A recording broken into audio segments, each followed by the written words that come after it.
tardes a todas las personas que nos ven a distancia en tiempo real. Vamos a dar inicio con el curso Liquidaciones y Finiquitos. Tengo el gusto de presentar al expositor de este curso, al doctor Alejandro Sánchez Rodríguez, es contador público por la Benemérita Universidad Autónoma de Puebla, licenciado en Derecho por la Universidad Popular Autónoma del Estado de Puebla, doctor en Ciencias de lo Fiscal por el Instituto de Especialización para Ejecutivos, diplomado en Impuestos y Aportaciones de Seguridad Social por la Universidad de las Américas, diplomado en Finanzas Corporativas por la Ibero, maestro en Derecho Fiscal por la Universidad Popular Autónoma del Estado de Puebla, maestro en Derecho Constitucional y Amparo por la misma universidad, socio de MG Centro Especializado en Asesoría, Capacitación e Investigación Fiscal, asesor de diversas empresas, catedrático a nivel licenciatura y maestría en diversas instituciones desde hace 20 años, expositor de diversos temas en colegios de contadores,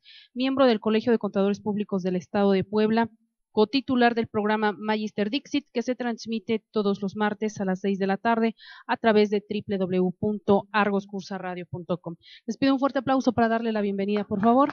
Doctor, bienvenido. Bueno, nada más son ustedes, ¿sí, verdad? ¿Casualidad? Correcto, muy bien, la cámara, muy bien. Correcto. Bueno, entonces, ¿ustedes son contadores o abogados? ¿Y se dedican a la parte, que será recursos humanos o...? Correcto, muy bien. Entonces la relación es muy estrecha, ¿no? Con todo esto, ¿sí? Correcto, porque sí, yo creo que esta función corresponde más al personal adscrito a recursos humanos, ¿no? De las diversas empresas. Muy bien, entonces ustedes son contadores y están también en personal, recursos humanos. Correcto, muy bien, una empresa privada. Muy bien, correcto. Y también estás en recursos humanos. Correcto, muy bien. Muy bien, entonces vamos también, como dice aquí, vamos a ver ciertas cuestiones de carácter fiscal, ¿sí? ¿Qué tal? Que generalmente eso como que se nos barre un poquito, ¿no? La cuestión fiscal, ¿sí? También lleva una implicación, ¿sí? Por el impuesto sobre la renta. Entonces aquí he encontrado que en la práctica muchas veces como que se nos resbala, ¿no? Bueno, no tanto ustedes, sino el encargado ya de la cuestión fiscal, ¿sí? Que está muy conectado. Bueno, entonces, el tema es tanto liquidaciones como finiquitos, que no es lo mismo, ¿sí? Son dos cosas aparte que luego suelen confundirse en la práctica. Entonces vamos a comentar cuándo es uno y cuándo es otro, ¿sí? Obviamente apegado a ciertas cuestiones constitucionales, así como lo que se refiere a la Ley Federal del Trabajo, ¿sí? Y yo creo que si hay oportunidad meternos un poquito con la Ley de Renta, ¿sí? Que es donde repito que en la práctica he notado que se complica un poquito, ¿no? Y yo creo que por la propia redacción de la Ley de Renta, ¿no?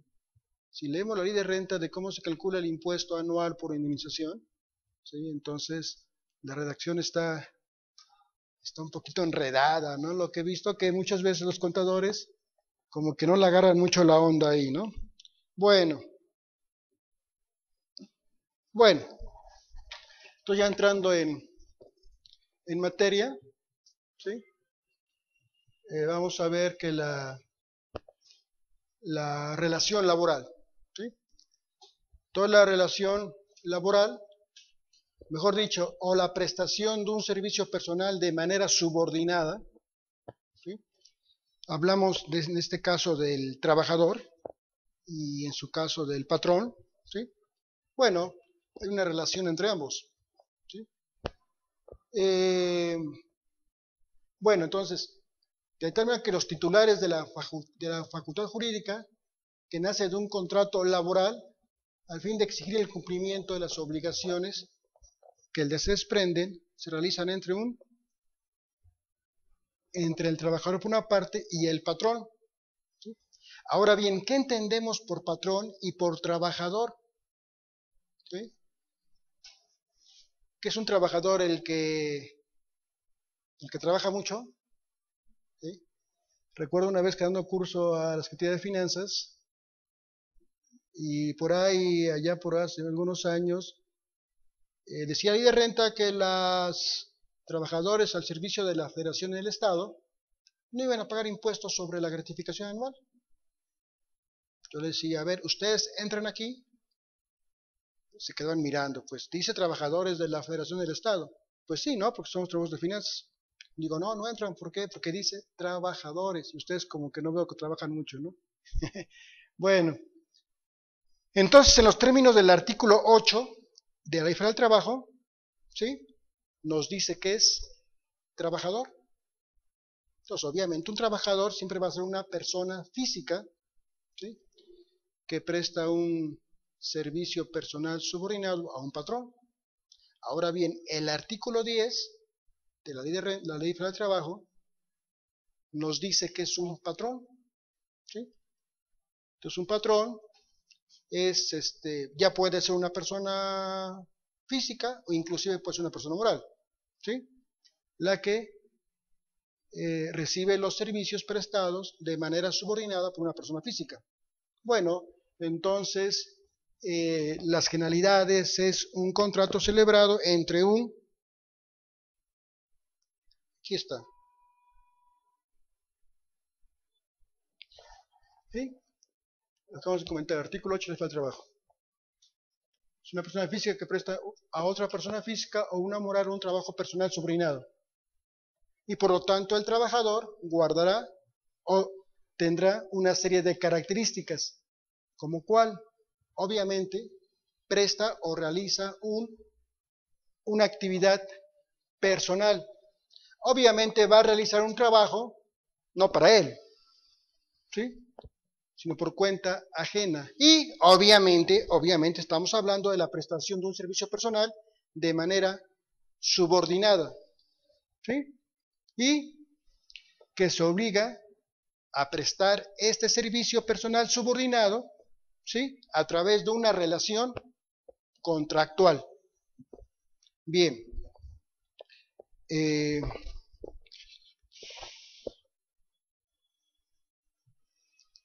Bueno, y aquí está la persona, el patrón. Entonces, como que la palabra patrón ya se ha sugerido eliminarla de la legislación laboral, ¿no? Sí, por ejemplo, la legislación fiscal habla de empleador, ¿no? Pero en fin, todavía nuestra ley federal del trabajo conlleva la palabra patrón. Entonces, el artículo 10, como hemos comentado, de la ley federal del trabajo, nos dice que es un patrón, ¿sí? Entonces, el patrón puede ser persona moral o puede ser persona física. Y textualmente dice el artículo 10 que utiliza, así dice, que utiliza los servicios, ya sea de uno o de varios trabajadores. Bueno, entonces el patrón contrata servicios. ¿Sí? Insisto en decir que esos servicios son propiamente la prestación de un servicio personal de manera subordinada. ¿A cambio de qué? ¿Sí? Obviamente no es gratis, ¿no? A cambio de un salario. ¿Sí? Y ya el artículo 82 de la Ley Federal del Trabajo nos define que es un salario. Es la retribución que debe de pagar el patrón al trabajador precisamente por la prestación de un servicio personal subordinado. ¿Sí? Bueno, como comentario, entonces cuando vemos la ley de renta, que en su artículo 94 establece que es un ingreso por el que se tiene que pagar ISR, los salarios, ¿no? Esto es importante saberlo, mucha gente no lo sabe, ¿no? Dice salarios, ¿y cómo interpretamos salarios? Entonces el artículo 5 del Código, en su segundo párrafo, dice, a falta de norma fiscal expresa, debemos de acudir al derecho federal común para su interpretación, siempre y cuando no sea contraria a la misma naturaleza de la ley fiscal. Entonces cuando veamos la ley de renta que diga salarios, conectamos inmediatamente con el artículo 82 de la Ley Federal del Trabajo para interpretar que es un salario. ¿Sí? Bueno, a ver, a mí me gusta mucho criticar, ¿no?, las leyes, ¿no?, que muchas veces están mal hechas, ¿no?, definitivamente. Fíjense, la ley de renta, en la práctica, decimos que, bueno, la propia ley de renta llega a hablar de sueldo. Estamos acostumbrados a decir que sueldos sí, salarios. ¿Sí? A ver, otro comentario al respecto. Hay 26 millones de asalariados en nuestro país. ¿Sí? El llamado sector o los contribuyentes cautivos. El 80% de lo que capta anualmente la Federación por concepto del impuesto a la renta, ¿quién creen que los paga? Los asalariados. Son los que realmente sostienen al país. 26 millones nada más hay ahorita. ¿Sí? Bueno, entonces quiero decir que la ley de renta habla de sueldo. No existe un sueldo. Textualmente no hay sueldo. La ley de Federal del Trabajo jamás habla de sueldo. Siempre habla de salarios. Fíjense lo que pasa. En la antigüedad, por ahí hay un artículo en el Federal del Trabajo que dice que a los trabajadores que realizan un trabajo material no se les podrá pagar como límite cada semana. Y a los demás, es decir, los que no ejecutan un trabajo material, como los administrativos, el periodo no podrá ser mayor de 15 días. Esto es lo que dice. Pues a la ley de trabajo vamos a hablar de sueldos. ¿Sí? Nos referimos a la antigüedad que a algunas personas le pagaba en especie, con sal. Viene salario. Y algunas otras con una moneda de oro que era soldium. Y de ahí viene sueldo. Pero la ley federal del trabajo jamás habla de sueldo. Entonces es común decir sueldos salarios, cuando no existe. Pero en fin, es únicamente una... ¿Sí? Entonces decíamos que el patrón recibe la prestación de un servicio personal subordinado a cambio de una retribución. Estamos hablando concretamente de un salario que viene de sal, ¿no?, cuando se les pagaba. Bueno, ahora, este contrato de trabajo, ¿qué es? ¿Cómo lo podemos definir? Entonces acudimos a la doctrina. En este caso acudimos a un doctrinario argentino, Pozo, que dice que el contrato de trabajo es aquel por el cual una parte se obliga a trabajar en condiciones obviamente de subordinación, ¿sí?, y dependencia a otros, o sea, del trabajador que depende de un patrón, obviamente a cambio de una remuneración. ¿Sí? Muy sencillo, ¿no?, de entender a qué se refiere este contrato de trabajo. Y el artículo 20 de la Ley de Trabajo nos habla de la relación laboral, ¿no? ¿Qué es? Bueno, es otra cuestión. Bueno, ahora, la definición anterior le sumamos los siguientes cuestiones, ¿no? Bueno, presupuestos del contrato entre el trabajador y el patrón, ¿sí? Capacidad, ¿sí? Presupuestos del contrato, ser idóneo y ser legítimo. Ahí viene cada uno que entenderemos o que entendemos por cada uno de estos tres conceptos, es decir, qué entendemos por capacidad, qué entendemos por ser idóneo, ¿sí?, y qué entendemos por ser legítimo. Bueno, ahí está, ¿no? No tiene caso aquí estar leyendo el material, nada más una especie de guía, ¿no? Características de este contrato de trabajo. Tiene que ser sinalasmático. ¿Qué tenemos por eso? ¿Qué es sinalasmático? Obviamente es un contrato bilateral de dos partes. ¿Sí? Lo contrario sería unilateral. Bilateral, ¿no? ¿Qué es tracto sucesivo? ¿Qué entendemos por tracto sucesivo? ¿Sí? Bueno, tracto sucesivo es aquel que se da de manera constante. Si hacemos un contrato de compraventa, yo te doy el dinero y tú me das el bien, y ahí acaba. ¿Sí me explico? Pero el contrato de trabajo es constante, seguido, no se acaba en un solo acto, sigue. ¿Sí? Entonces, jurídicamente a esa cuestión se le llama tracto sucesivo. ¿Sí? Bien, entonces es un contrato que no se acaba mañana o en 2 horas, continúa, ¿no?, durante un periodo establecido o indeterminado en su caso, como en la mayoría de los casos. Bien, es que, ¿qué entendemos por oneroso? Oneroso es lo contrario de gratuito. ¿Sí? O sea, obviamente es a cambio de algo, no es a título gratuito. Obviamente, estamos hablando de una retribución. A cambio del trabajo, el patrón tiene que pagar una retribución, salario. ¿Sí? Obviamente, en este tipo de contratos, pues debe de ser oneroso, ¿no? Bueno, el siguiente está en latín, personal. Hay contratos que no tienen nombre y hay contratos que tienen nombre. Es un contrato nominado, es decir, es un contrato de trabajo o la prestación de un servicio personal subordinado. ¿Sí? ¿Y qué es consensual? ¿Sí? Lo que decíamos, ¿sí? Se permite el consenso entre ambas partes, es bilateral. ¿Sí? O sea, la decisión no es yo te pago tanto y tanto, si quieres, si no, no. Bueno, vamos a hacerlo de manera más consensual, ¿no? Ahora bien, ¿qué elementos esenciales, ¿sí? debe de prever todo contrato de trabajo?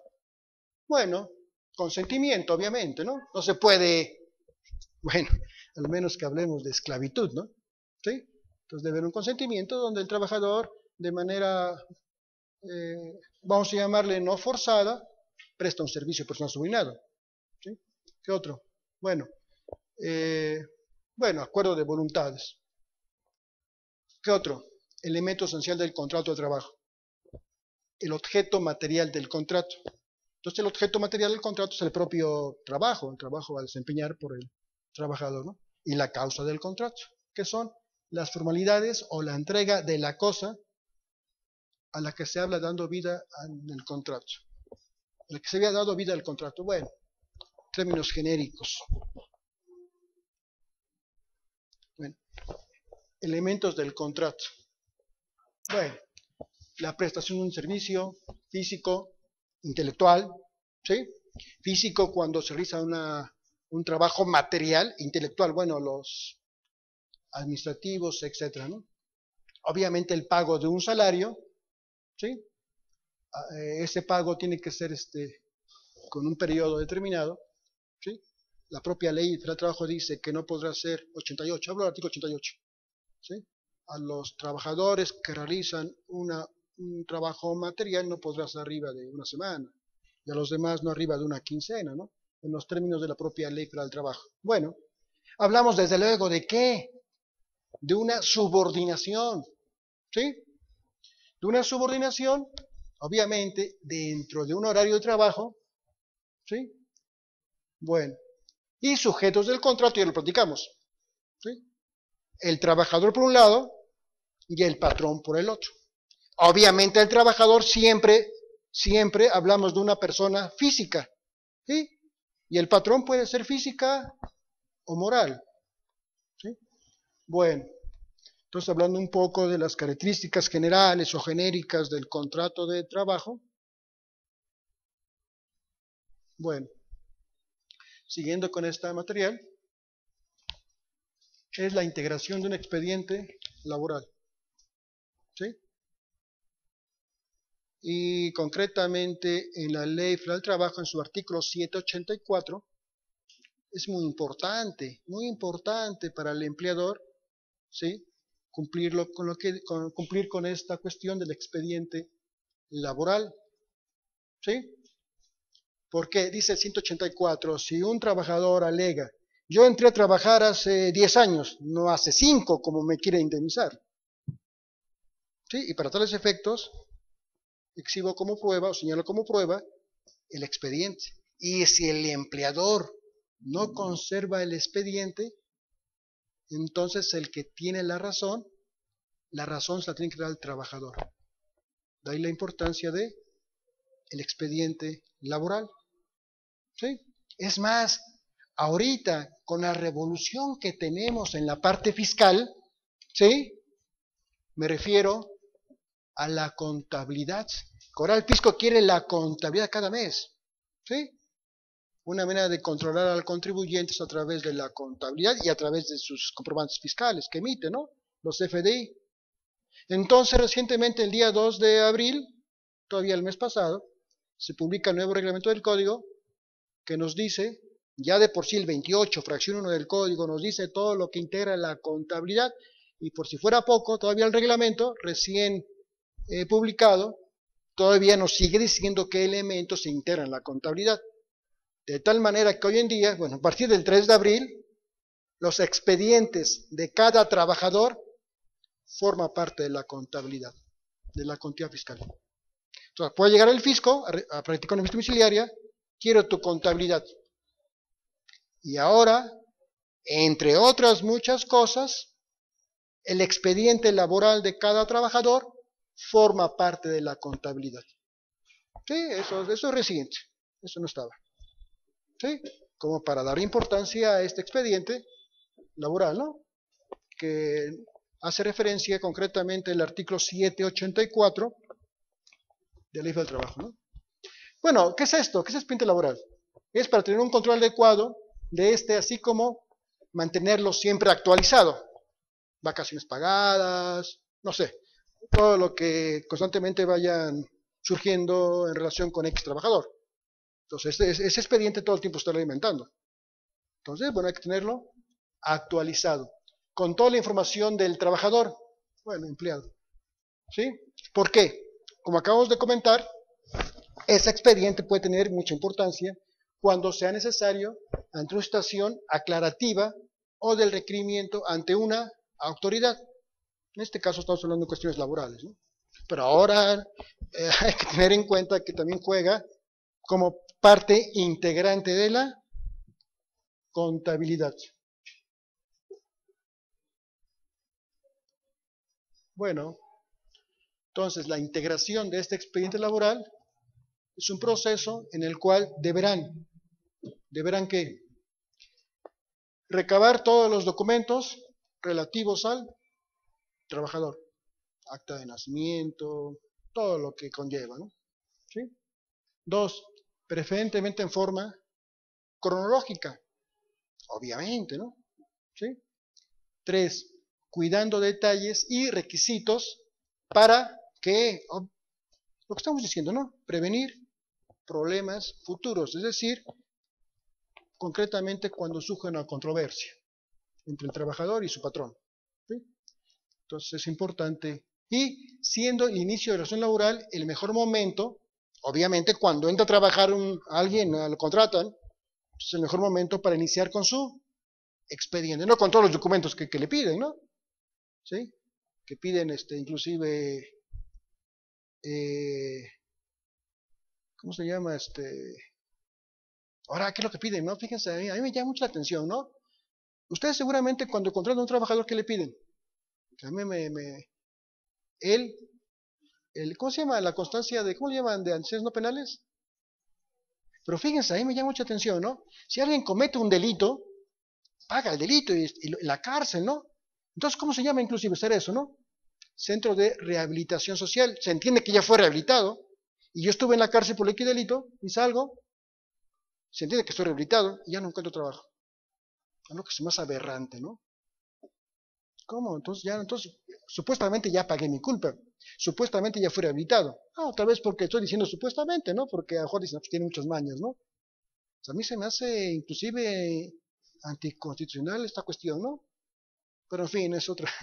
Pero ya lo piden de cajón todo el mundo, ¿no? ¿Sí? Entonces a mí no se me hace como que muy legal, como muy dentro del marco constitucional, ¿no? Porque de alguna manera están tentando, se está discriminando.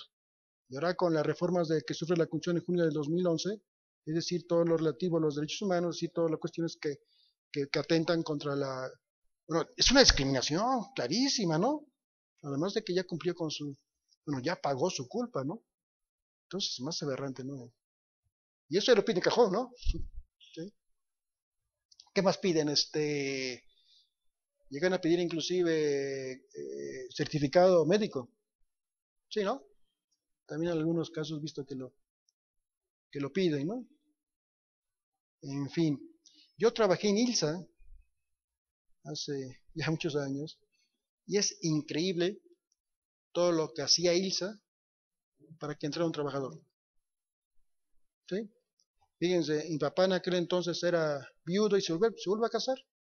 Entonces yo pongo un amigo y le hablan al amigo para investigar si mi papá efectivamente era viudo, porque si mi papá hubiera sido divorciado, no entro.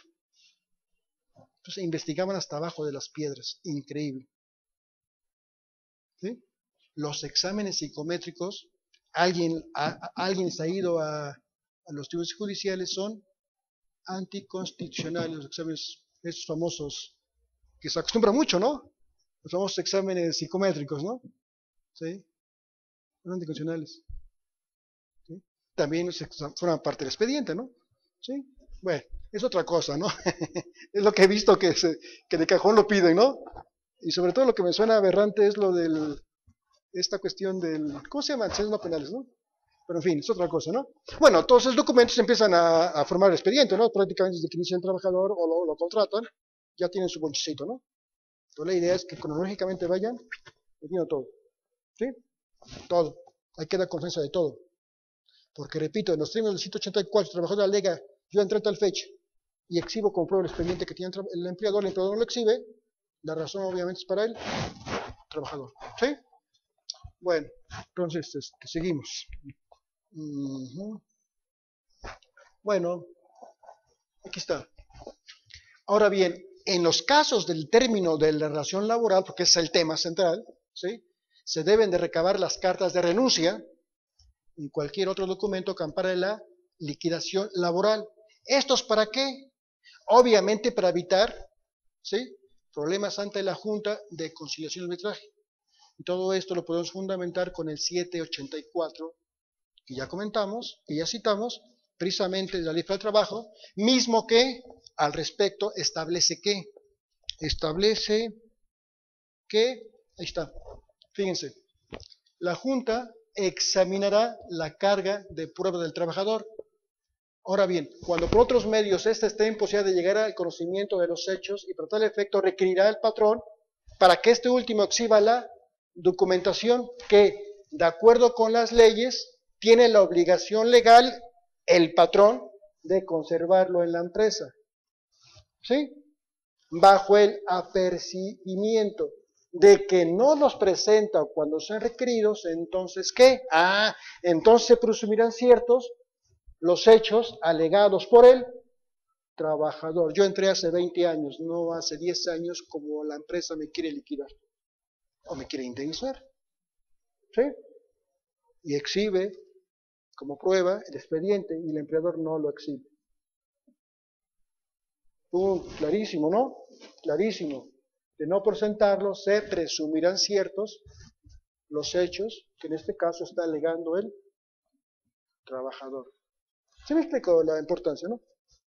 Muy aparte que ahora ya forma parte de la contabilidad, apenitas a partir del mes pasado.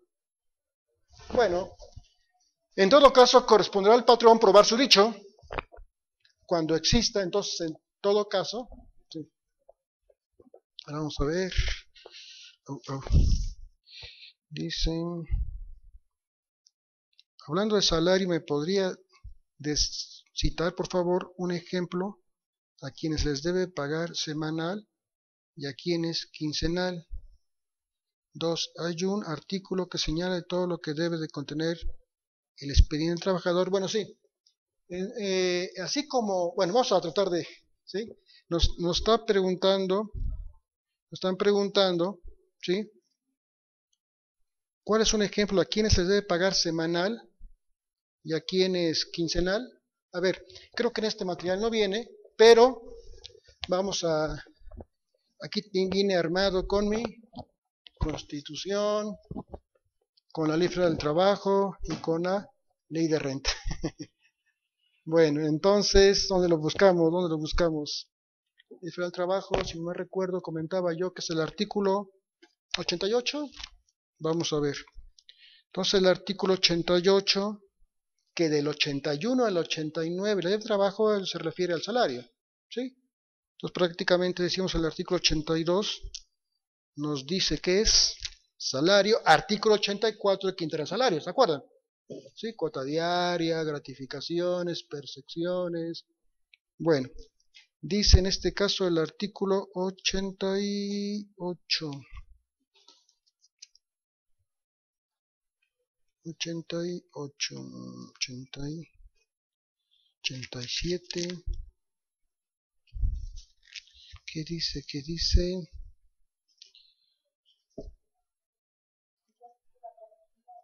Del 82 al 89. ¿Pero dónde está? ¿Qué dice? Aplauso, no es cierto. Ahí dónde está el fundamento. Entonces el 82 al salario, 84 que forma parte del salario, 87. Los plazos del pago de salario podrán ser mayores. Aquí está, efectivamente es el 88. ¿Sí? Dice, es donde encontramos, digamos, de alguna manera indicios de cómo se separan salarios de sueldos. La Ley Federal del Trabajo jamás habla de sueldos. Dice el artículo 88. Los plazos para el pago de salario nunca podrán ser mayores de una semana, ¿sí? Para las personas que desempeñan un trabajo material. Ahora bien, ¿qué entendemos por trabajo material? Hay una diferencia entre un trabajo intelectual y un trabajo material. Entonces, desgraciadamente, bueno, decimos el obrero es el que es un trabajo material, ¿sí? Entonces, en la práctica entendemos que el obrero realiza un trabajo material. Entonces, de acuerdo a este número 88, ¿sí? Dice que no se les puede pagar con una periodicidad mayor de una semana. Y es por eso que les pagamos semana. Y en la práctica es lo que llamamos salario, ¿sí? Y luego dice, material, y de 15 días, es decir, no se podrá pagar con un periodo mayor de 15 días para los demás trabajadores. Entonces, separamos aquí, no nos dice exactamente, habla de material y demás trabajadores. Entonces, entendemos por demás trabajadores aquellos que no se dedican a hacer o realizar un trabajo material. Entonces, son los administrativos, ¿sí? O los de cuello blanco, que también se los conoce, ¿no? En la práctica, ¿no? Entonces, es la única distinción que yo encuentro en la Ley del Trabajo para distinguir entre salario y sueldo. Nunca existe, no existe la palabra sueldo. ¿Sí? ¿Sí me sí queda claro? O sea, aprovechando la pregunta que nos vamos a hacer. Y la segunda pregunta es, ¿hay algún artículo que señale? No exactamente. Existen una serie de jurisprudencias, tesis y jurisprudencias que recomiendan que debe de, pero es prácticamente todo lo que estamos diciendo, ¿no? Por ejemplo, pide permisos, o por ejemplo, no sé, todas las actas que en su caso tengan que levantarse, ¿sí? El pago de vacaciones, prima vacacional, ¿sí? O sea, prácticamente todo lo que tenga relación con el trabajador X o Y que se vaya suscitando en el transcurso del tiempo, ¿sí? Y que se pueda documentar y ese papel tendría sí, todo lo que sea necesario. Entonces no existe un precepto dentro del trabajo que nos diga exactamente qué debe reunir este expediente laboral, ¿sí? Bueno, correcto. Entonces, en todo caso, bueno, ya dijimos, es una comunidad del patrón. Ahora, bueno, a ver, precisamente hablando de o sea, no existe realmente un numeral que nos diga, ¿no? Entonces, este material recomienda, ¿cómo que sería conveniente? ¿Sí? Que vaya siendo archivado, por de alguna manera, en este expediente laboral. Tenemos fecha de ingreso del trabajador. Son ejemplos, ¿no? Son recomendaciones. Antigüedad del trabajador. Faltas de asistencia del trabajador en su casa, causa de rescisión de relación de trabajo, terminación de relación o contrato de trabajo por tiempo o hora determinado en los términos de 37 y 53, fracción 3 de la Ley para el Trabajo, constancia de haber dado aviso por escrito al trabajador de la fecha y causa de despido. Ven que eso es novedoso, ¿no? Sí.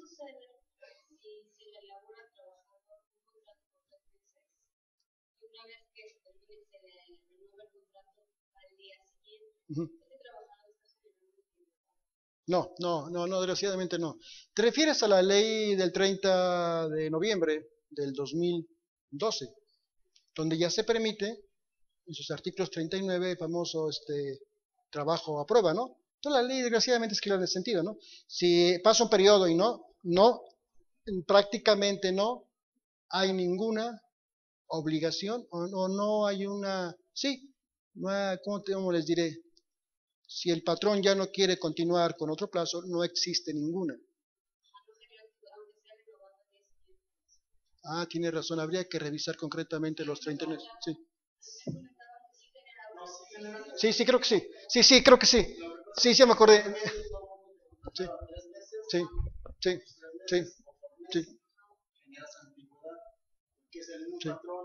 sí, sí. Sí.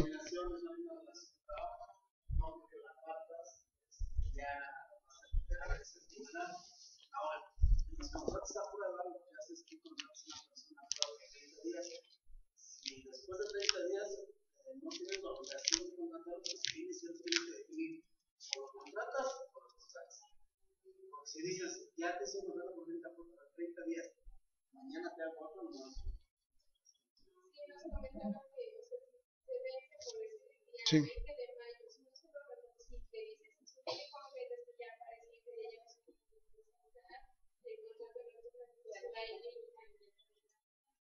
Sí, en efecto.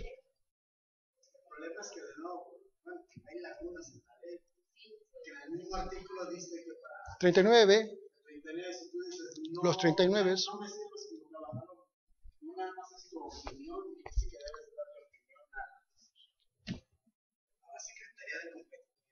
Sí, así es.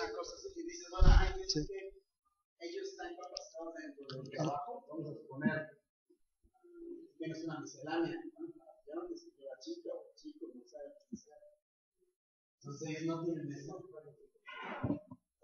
Ah, perdón, sí, cierto. Siempre que no se me olvida que como escuchan correcto, bueno, sí, habría que analizar los 39, que son nuevecitos, para tales efectos, ¿no?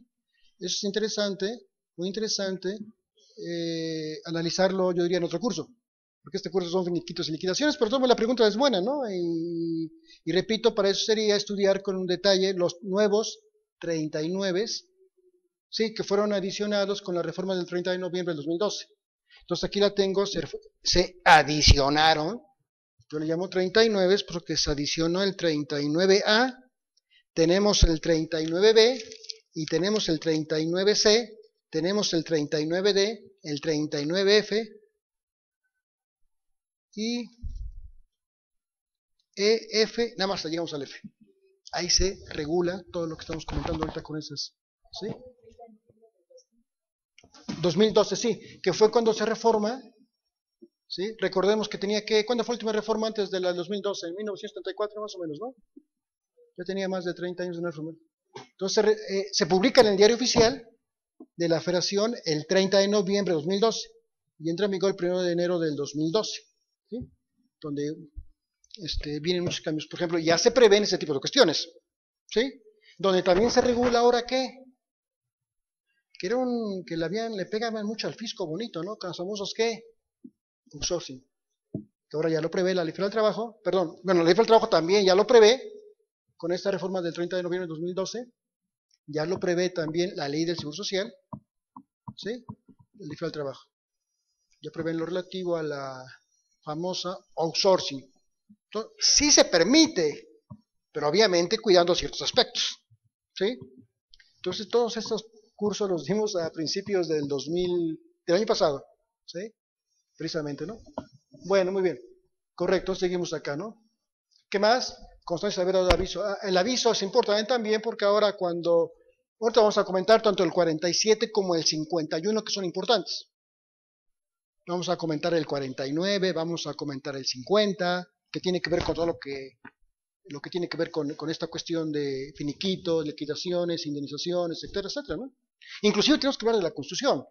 Ustedes saben que los 3 meses por despido injustificado y por indemnización están previstos desde la propia Constitución, desde luego en el artículo 123, concretamente fracción 22. ¿Sí? Es lo que se conoce como indemnización constitucional. Y la ley secundaria también en ciertos casos, obviamente la establece, ¿no? Por razones obvias, ¿no? Pero la indemnización está de los 3 famosos meses, derivan de la propia Constitución. Y aquí vienen más listas, ¿no? duración de jornada de trabajo, pagos de días de descanso y obligatorio, disfrute y pago de vacaciones, pago de premios dominical, vacacional de antigüedad, monto y pago de salarios, pago de PTU, que está pues, en la época, perdón, de la PTU, ¿sí? ¿Por qué? Porque son, ¿qué?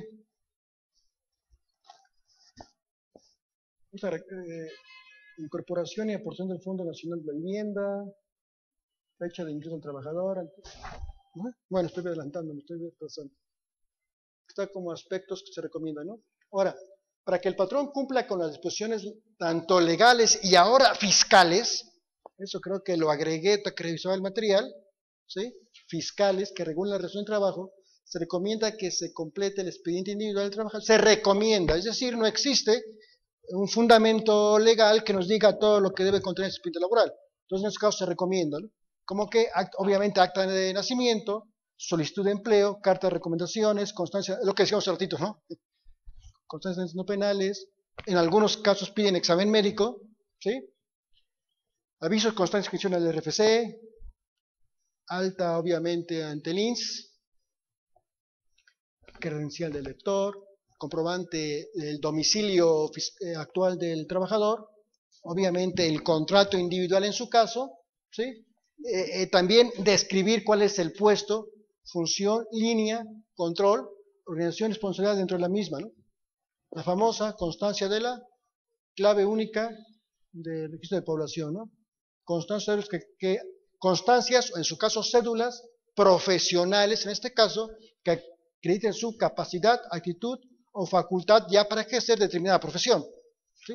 Entonces, ahí me encontraron un contador, pues dame piden seguramente piden ya sea su título y inclusive la cédula, ¿no?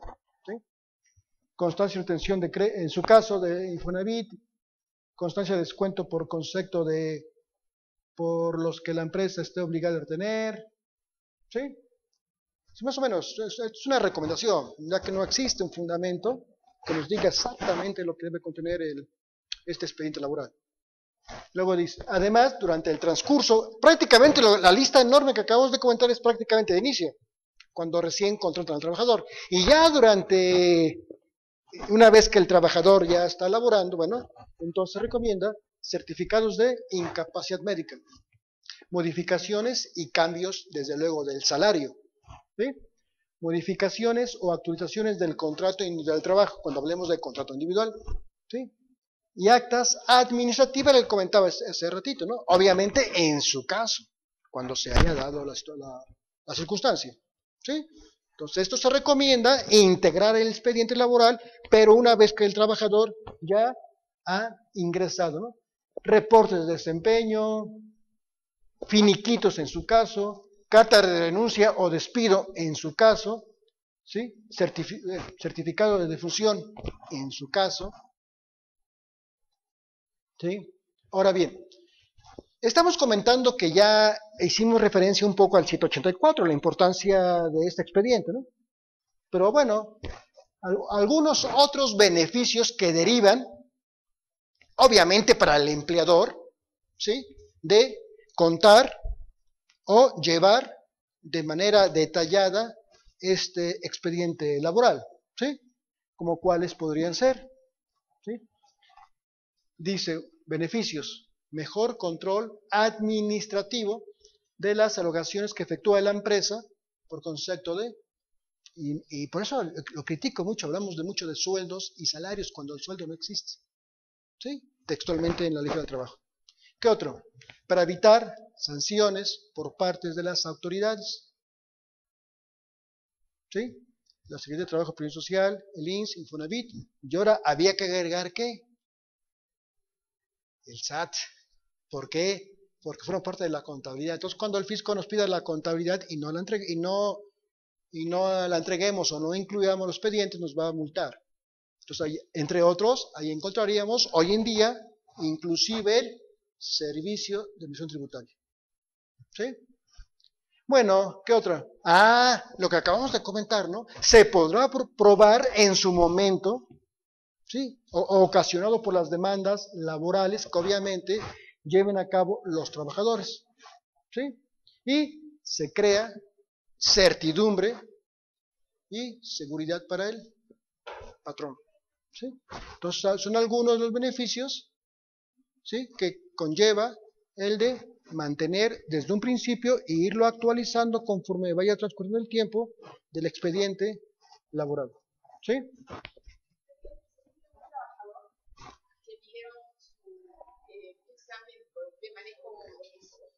Ah, perdón. Bueno, era un trabajador que cuando hicieron la prueba de manejo no dio la correcta. Ahora el jefe del área. Perdón, ese sería otro elemento, ¿no? Si el trabajador trabaja para una transportista o para una línea de camiones foráneos, también le piden ¿qué? Obviamente le tienen que pedir ¿qué? Pues su licencia, ¿no? Federal o no sé cómo, ¿no? Esa también tendría que formar parte del expediente en ese caso concreto, ¿no? Por ejemplo, ¿no? ¿Mm?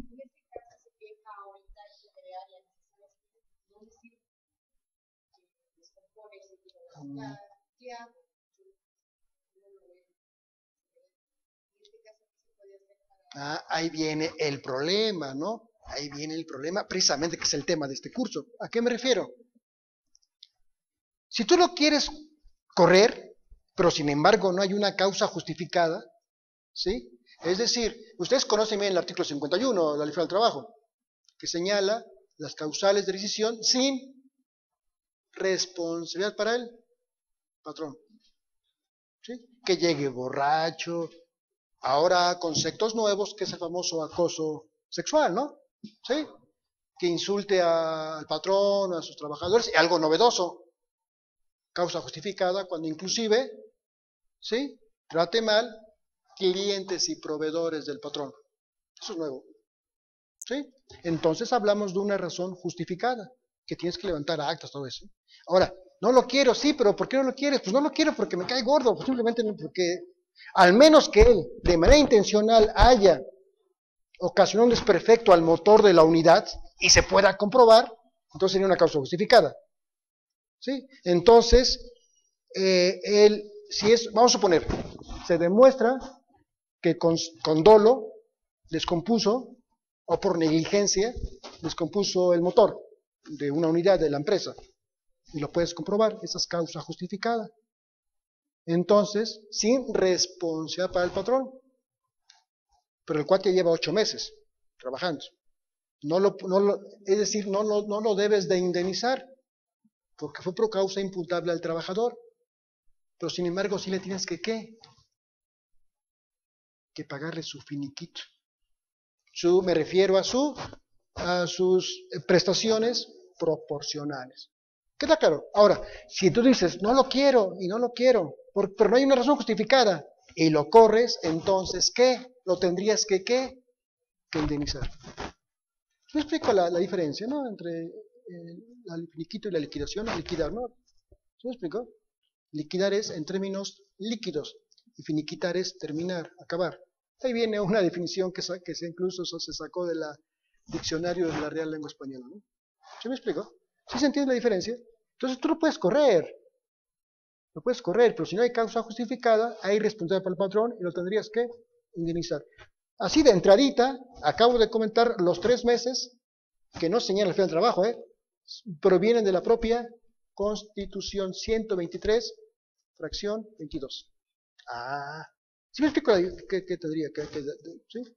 Entonces, reinsisto, pero si lo cachas, que con cierta manera dolosa, inclusive por negligencia, porque efectivamente él no sabe de motores, y le dan la torre al motor. ¿Sí? Entonces hay una causa justificada. Entonces no tienes por qué indemnizarlo. ¿Sí? ¿Sí me explico la diferencia? Correcto. Bueno, sí, más o menos con todo lo que se recomienda que debe de integrar este expediente laboral. Ahora, bueno, más o menos la nómina de acuerdo material, ¿no? Vamos a apurarnos porque un aspecto importante para efectos tanto del ISR, de las aportaciones al Instituto Mexicano Social y de las aportaciones al Infonavit, ¿sí?, así como para cuestiones meramente laborales, radica en la importancia de comprobar que se ha cubierto con la obligación de pagar al trabajador tanto las remuneraciones como las prestaciones a que tiene derecho a recibir el trabajador. ¿Sí, gracias? ¿Sí?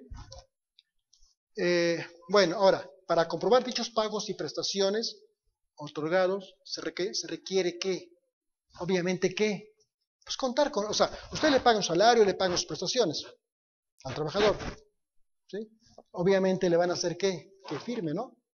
Un recibo de nómina, ¿sí?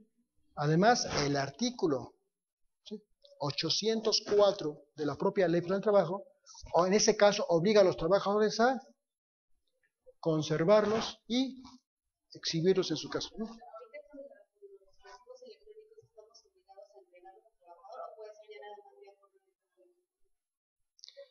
Otra con las reformas del famoso CFDI, ¿sí?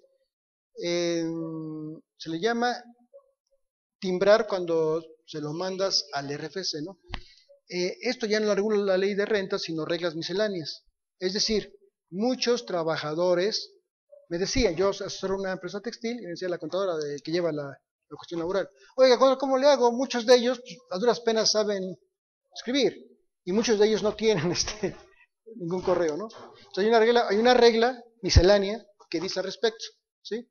Cuando haya imposibilidad de mandarles el CFDI timbrado, lo puedes hacer en papel. ¿Sí me explico? Es con base a una regla miscelánea en relación con esta cuestión del famoso CFDI, ¿no? ¿Sí? Correcto. Vamos a ver rápido. Dice, ¿cuál es el fundamento legal tomando para los outsourcing para hacer contratos temporales? Bueno, correcto, vamos a responder esto, aunque sería interesante en otro curso hablar de lo que comentamos en el famoso 39, ¿no? Incluyendo los outsourcing. Bueno, fíjense, todo lo que vamos a comentar de los contratos a prueba, a ver si realmente el cuate es capaz o tiene la actitud de desempeñar, de qué trabajo, ¿sí? Ya está legalizado. Ahora, esos acuérdense, 39. Y ahorita, si quiero ir un poquito a los outsourcing, acuérdense de los 15. ¿Sí? Entonces, los 15, vamos a ver cuántos 15 fueron, que los 15 adicionados, mejor dicho, que aparecieron en la reforma del 30 de noviembre, los 15, vamos a ver rápido. Entonces, el fundamento legal de lo relativo a los outsourcing están ahora en el 15, ¿qué será? 15, dice, el contrato que se celebre entre la persona, bueno, prácticamente es el 15B, que será 15C y 15D. Prácticamente son los 15, si queremos abundar en lo relativo al outsourcing. 15A, B, C y D. 15 es para outsourcing y 39 es para lo de esta famosa prueba, ¿no? ¿Sí? O a ver si el trabajador muestra actitudes y ya le doy la chamba, ¿no? ¿Sí? Ya le hice el trabajo. Son nuevos en ambos casos. Los 15 para el outsourcing y 39 es para lo que comentamos hace rato, ¿no? El periodo de prueba, etcétera, etcétera, ¿no? Bueno, entonces nos dice al respecto el 804 de la Ley Federal del Trabajo. Dice, el recibo de nómina se debe entregar al trabajador al momento de pagarle. Al momento que te pago tu salario, tu prestación X, ¿sí? Para que lo firme y por este medio comprobar que efectivamente, ¿sí?, se ha recibido el pago de dicha nómina. Ese recibo debe cubrir el mismo periodo que se le está pagando al trabajador. Semanal, quincenal, mensual. ¿Habría pago mensual? Habría que verlo, ¿no? Habría que verlo porque el artículo 88 del Federal del Trabajo que acabamos de comentar señala que a los trabajadores, ya comentamos, ¿no?, que realicen un trabajo material no podrá ser mayor a una semana y a los demás no mayor de una quincena. Entonces aquí como que chocaría, ¿no?, con el pago mensual. Bueno, al menos que sea por obra, ¿no?, prestajo, no sé, ¿no? Bueno, para que esta nómina se pague, los que marcan los diferentes ordenamientos aplicables debe contener por lo menos lo siguiente. Bueno, ustedes conocen muy bien esto, ¿no? Datos del patrón, datos del trabajador, como estos, ¿sí? Hablamos concretamente de los datos. Como mínimo debe contener la nómina, ¿no? Días de la nómina, datos del pago, ¿sí? Ahora, correcto. Ya entramos un poquito más en materia, que ya nos adelantamos un poquito, ¿no? Entonces, el curso del día de hoy son finiquitos y liquidaciones, ¿no? O indemnizaciones en su caso. Entonces, oiga, entonces en la práctica confundimos mucho. Confundimos el finiquito con la liquidación, ¿sí? Que son dos cosas diferentes. Inclusive dice aquí, según el diccionario de la Real Academia Española, el término finiquito, ¿qué indica? ¿A qué se refiere? Finiquitar. Finiquitar es saldar o terminar una cuenta. Por lo tanto, podemos inferir que se procede a pagar el finiquito en los casos de... si ese señor, el chofer, ya dice, ya no aguanto esa empresa porque me tratan re mal, y él se va, ¿no? Renuncia, no lo vas a indemnizar, porque no hay un despido injustificado, pero sin embargo lo debes de ¿qué? De pagarle ¿qué? Decimos sus partes proporcionales de prestaciones, como cuáles, pues tal vez vacaciones, la famoso aguinaldo, ¿sí? Entonces en ese caso, procede ¿qué? El finiquito. ¿Sí me explico? Entonces procede por renuncia, o en su defecto por terminación de la relación laboral, ¿sí? Y rescisión, pero por causa justificada, lo que comentamos hace rato, ¿no? Entonces, el artículo 51, si cacho al trabajador dando la torre al motor, entonces causa justificada. Entonces no tienes por qué indemnizarlo, pero sí tienes que pagarle sus partes proporcionales. Lo que estamos hablando de un ¿qué? De un finiquito. ¿Sí? No, rescindir yo tengo un contrato de trabajo que ya comentamos al principio de esta plática, ¿no? Entonces, no llegamos al término y se rescinde. O sea, antes de terminar con el periodo establecido para ese contrato, se da por otro, se rescinde. ¿Por qué? En este caso, por causa justificada. Desde luego, sin responsabilidad para el patrón. ¿Sí? ¿Qué más o no? Bueno, ahora, ¿qué entendemos? Bueno, ahora, a ver, ustedes conocen más que yo. Cuando alguien, un trabajador, renuncia o hay un despido justificado, y cuando hablamos de justificado no hay responsabilidad para el patrón, no tiene por qué indemnizarlo. Ya hemos platicado, ¿no? Ya hemos platicado algunos. ¿Qué le pagan? ¿Partes proporcionales de qué?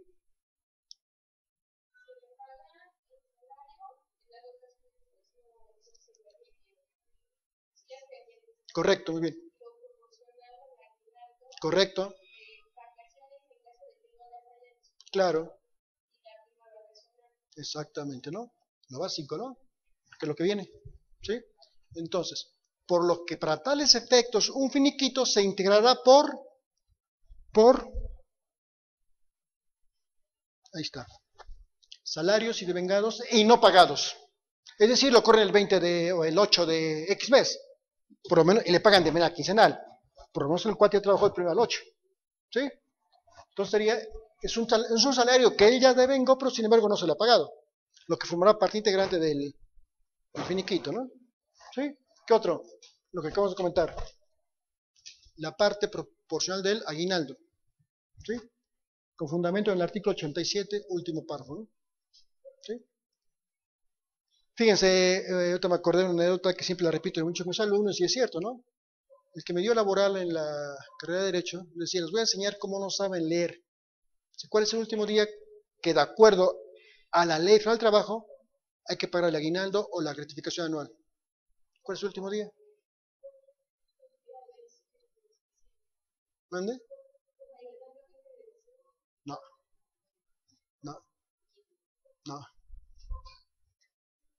no, no, no. Aquí no viene, pero bueno. El artículo 87 de la ley federal del trabajo, ¿sí? Dice, el patrón deberá pagar un aguinaldo o gratificación, dice, hasta antes del día 20 de diciembre. Pero como leemos la ley de corridito, el cerebro capta 20 de diciembre. ¿Sí? No, hasta antes del día 20. ¿Cuál es el último día? La pregunta. El 19. Pero como textualmente la ley dice 20 de diciembre y leemos de corridito, El cerebro capta 20 de diciembre. ¿Sí me explico? Dice hasta antes del día 20, su último día es el 19. ¿Sí me explico? Bueno, y el segundo párrafo del 87 nos habla precisamente qué pasa cuando el trabajador se retira antes del 20 de diciembre. Pues obviamente hay que pagar su parte proporcional. Eso formará parte del finiquito. ¿Sí? ¿Queda claro? ¿Qué otra? Como comentaba su compañera, ¿no? Parte proporcional de las vacaciones. Esto es con fundamento en el artículo 79, último párrafo. ¿Sí? ¿Qué más? Prima de antigüedad, si es que procede. Más al rato vamos a... La prima de antigüedad es un aspecto importante cuando hablamos de finiquitos e inclusive de indemnizaciones. ¿Sí? Entonces el 162 de la ley de trabajo regula lo referente a la prima de antigüedad. ¿Sí me explico? ¿Qué otro? Otras prestaciones, ¿sí? Como las genéricas, ¿no? Como las básicas son estas. Eso es de cajón, ¿sí? Pero ¿qué otra? Otras prestaciones que estuviesen contempladas, ya sea en el contrato individual o en el contrato colectivo. Ven ustedes que en esos contratos colectivos de trabajo se señalan las obligaciones, obviamente, y luego ¿qué? Las prestaciones a que tienen derecho los trabajadores, pero desde el punto de vista colectivo. Entonces ahí se pueden manejar otras prestaciones. Estamos hablando de las prestaciones mínimas de ley, pero bueno, una empresa puede dar más prestaciones que las que fija la ley, ¿no? La ley del trabajo, ¿no? Entonces, en su caso, las demás prestaciones que haya quedado estipuladas, ya sea en su caso en el contrato individual o en su caso en el contrato colectivo de trabajo. ¿Queda claro? Entonces, platicar primero de las mínimas de ley, ¿no? Que establece la ley. Bueno, entonces, ahora bien, me pasé. Entonces ya hablamos un poco de finiquito. Ahora, ¿qué entendemos por liquidación? Entonces, no de finiquitos, sí, liquidaciones. Ese es el nombre, el título del tema del día de hoy, ¿no? Entonces, liquidación se utilizará cuando el patrón se encuentra obligado al pago indemnizatorio, lo que significa que resarcir un daño, un perjuicio causado por él, causado al, es decir, en este caso, ¿qué? Lo que decíamos hace un momento, ¿no? Si a este señor chofer no lo quieren y no hay ninguna causa justificada, pero sin embargo lo corren, ¿sí? En ese caso, si hay como es una causa injustificada, ya existe responsabilidad para el patrón, ¿sí? Entonces ya tienes que indemnizarlo a través del pago de una liquidación. ¿Sí se explica? ¿Sí se entiende la diferencia entre finiquito y liquidación? ¿Sí? Entonces, si lo corren sin ninguna razón justificada, de entradita sus qué, de cajón sus qué, que deriva de la propia Constitución, ¿no? ¿Sí? 3 meses constitucionales. Más lo que se acumule en los términos del 49, ¿sí? Que también o te pago 3 meses o el empleador tendría que reinstalarlo. Pero si el patrón ya no quiere reinstalarlo, ¿sí? Entonces tiene que pagarle lo que establece y regula el artículo 50, fracción 2 y 3 de la ley del trabajo. ¿Sí? ¿Sí me explico? Correcto. Bien, al terminar vamos a hacer un caso práctico, ¿eh? Vamos a hacer un caso práctico, ¿sí? A un trabajador que se le indemniza de manera injustificada. Entonces, aparte de pagarle su indemnización, hay que pagarle hay proceden las dos cosas. Porque aparte de pagarle los 3 meses, su prima de antigüedad, etcétera, etcétera, habría que pagarle sus ¿qué? Sus partes proporcionales. Entonces se pueden juntar en la práctica, ¿sí? Pagarle su finiquito y al mismo tiempo su liquidación. ¿Queda claro? Entonces vamos a hacer una práctica al final, numérica de todo esto, ¿sí?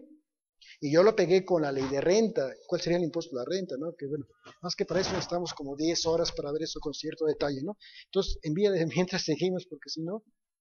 Bueno, ahora, a ver, entonces, ¿qué? Ya estamos de lleno hablando de la indemnización o de la liquidación, ¿sí? Entonces dice, por lo que para tales efectos la indemnización se aplicará en aquellos casos en que, ¿qué estamos diciendo? ¿En que qué? En que obviamente el despido sea injustificado, ¿no?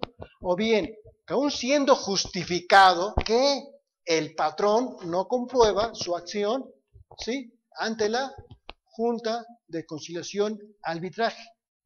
O bien que con la reforma del 11 de noviembre, cuando hay una causa justificada, tienes que avisarle al trabajador. Oye, trabajador, te aviso, ¿por qué? Obviamente el trabajador no puede quedar en estado de incertidumbre. Te despido por esta razón. ¿Sí? Entonces, si no se le avisa al trabajador, entonces el trabajador puede alegar y no alegar que el despido fue injustificado. Y por lo tanto tendría derecho a la indemnización. ¿Sí? Entonces aguas con ese aviso, ¿no? ¿Sí? ¿Sí? Nosotros tenemos un caso en conciliación de arbitraje porque a nosotros un trabajador ya firmó su renuncia, la tenemos firmada, pero aquí el conciliador nos comenta que no nos da la razón de que se le pague un finiquito sino una liquidación por el hecho de que no se le hemos pagado. Él argumenta que aunque tengamos firmado el documento de que es una renuncia, si no está pagado el finiquito, no va a proceder a hacer un finiquito, sino va a hacer una liquidación. Obviamente ya aquí el trabajador, pues ya tiene el respaldo de una abogada. Claro. Y entonces la abogada nos comenta que va a negar que sea la firma de la renuncia a cambio de que nosotros paguemos una liquidación. Entonces, si comentábamos al inicio que ya tenemos la firma, el comprobante de que es una renuncia, entonces, o sea, nosotros cómo nos podemos defender aunque no esté pagado el finiquito, o sea, alegar de que verdaderamente se trata de una renuncia Aquí el problema voluntaria. está que obviamente el trabajador ya lo asesoraron de que desconozca la... ¿sí? Ahí tengo un material que recientemente lo tengo en papel, ¿sí? Son copias de un libro de un autor que escribe al respecto y recomienda la renuncia tiene que siempre ser redactada totalmente con puño y letra del trabajador, ¿sí? No, está firmada y con la huella. Ah, ¿tiene la huella? Sí, Ah, claro. bueno.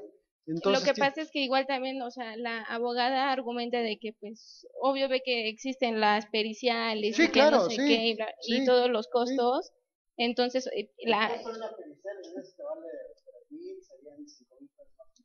sí, por ejemplo, nuestro finiquito ahorita asciende a casi 1,000 pesos porque, pues, el trabajador estuvo 3 meses No, pues claro que está peleando, porque de y nada, la no tiene nada que abogada perder, alega tiene 10 mucho que mil. ganar.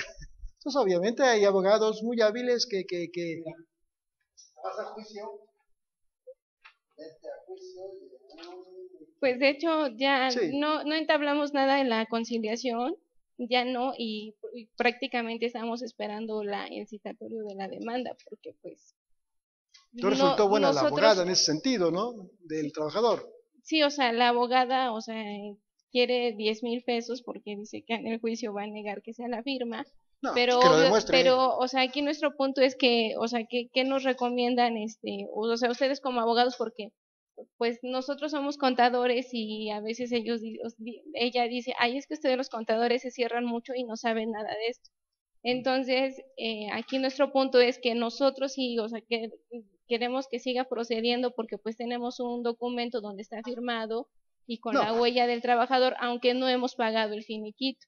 O sea, ellos lo que argumentan en sí, que no es conciliación, renuncia, que ajá, fue despido y sí, despido injustificado, por lo tanto, no nada más le corresponde el finiquito, sino inclusive la indemnización. Entonces, si la abogada ofrece la prueba, ¿cómo se llama la prueba esa de?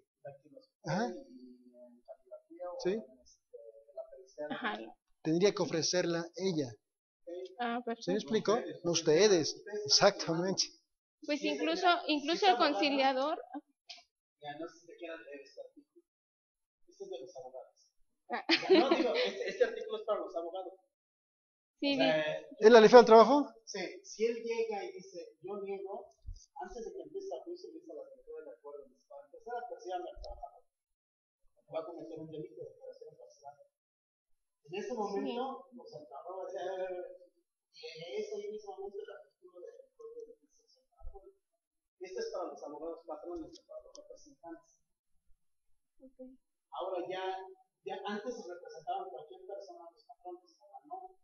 O al trabajador, a cualquier persona. Anteriormente eran los abogados, ahora dice que es abogados.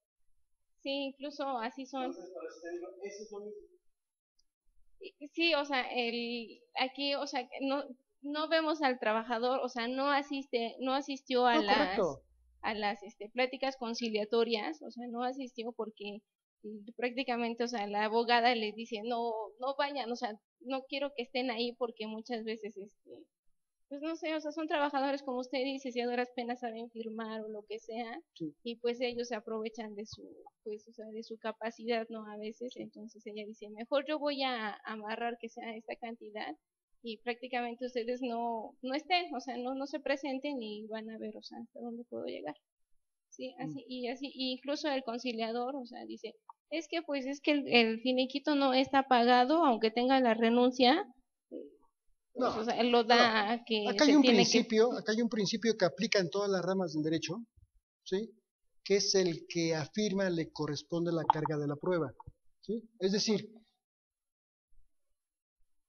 siempre y cuando el otro niegue lisa y llanamente. Si el trabajador, esa no es mi firma, y ustedes afirman que es su firma, a usted le corresponde la carga de la prueba, al menos que el otro diga, ¿sí? Que ante la negativa afirme otra cosa. Esa no es mi firma, la inventaron. Entonces te corresponde a ti la carga de la prueba, demuestra que la inventaron perfecto. o que otra persona lo hizo, ¿sí? Entonces aquí habría que ver a quién le corresponde la carga de la prueba. Si él nada más niega y lisa llanamente que no es su firma, entonces les compete a ustedes como empresa o como empleador demostrar que efectivamente es su firma del trabajador. Pero pero si la tienes, Pero si mira, tienes la Sí, huella, la yo creo tengo que la esa huella. firma, es indubitable. la huella es infalsificable. Sí. Esta no la Sí. puede falsificar nadie. Claro, te va a costar la pericial, pero Claro, huella, claro. o sea, en cierta forma tienen las armas. Ahora digo, nada más dice huella y firma. Habría que verlo. Él Porque, puede negar que no es su, no, deja de la su huella, huella. firma. Aquí el detalle, aunque los niños pues, Sí. van a gastar en la pericial, Sí. aquí el detalle es que siempre tiene que poner el de puño y letra, nombre, firma, huella, Aquí tiene nombre y firma. ratificado, se ratifica entonces cada una de sus partes, ya que no se hace, él la debe de redactar,